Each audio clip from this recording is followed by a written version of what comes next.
District 1, postal response for the structure fire at 650 Summit Street.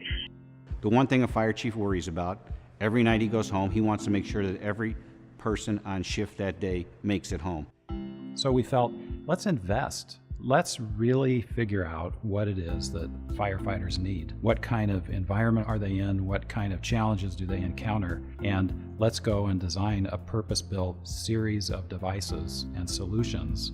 In windy conditions, in noisy conditions, clear audio it's paramount. And as firefighters, we're in different positions all the time. We're crawling, we're getting through tight spaces, and we're able to now speak at this mic in any direction, whether it's upside down, whether it's facing you, whether it's hanging this way, and get clear and concise, mission-critical voice. The ability to suppress noise at the right time, yet determine the noise that needs to get through, in other words, the user's voice, is something that the adaptive audio engine enables. Programming over Wi-Fi, I no longer have to touch over 500 radios to just do a simple update. No longer do I have to take equipment out of service. No longer do I have to send equipment over to the other side of town to the radio communications division. It really makes for a safer community. The Bluetooth capability in the XE500s it shows that Motorola is thinking about the future. There's no doubt that eventually all our air masks are going to have Bluetooth capability. We'll be able to communicate straight from the mask to the radio,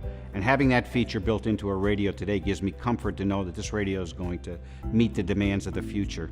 Today, one of the problems in the fire service is that we're so encapsulated that we can actually be in the heat too long because we don't know that it's that hot until we start steaming from the inside out. Losing communications in them conditions put firefighters at risk.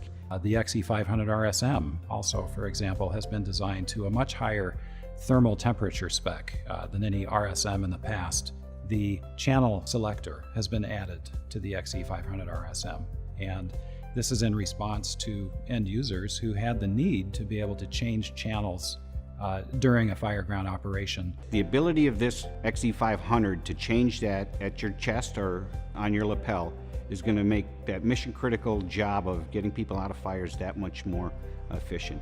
They don't build a radio and then say, how does this work? They say, how do you work? And let's build a radio for that. When you combine the APX 8000XE with the XE500 lapel mic, you have the complete package in a firefighter radio.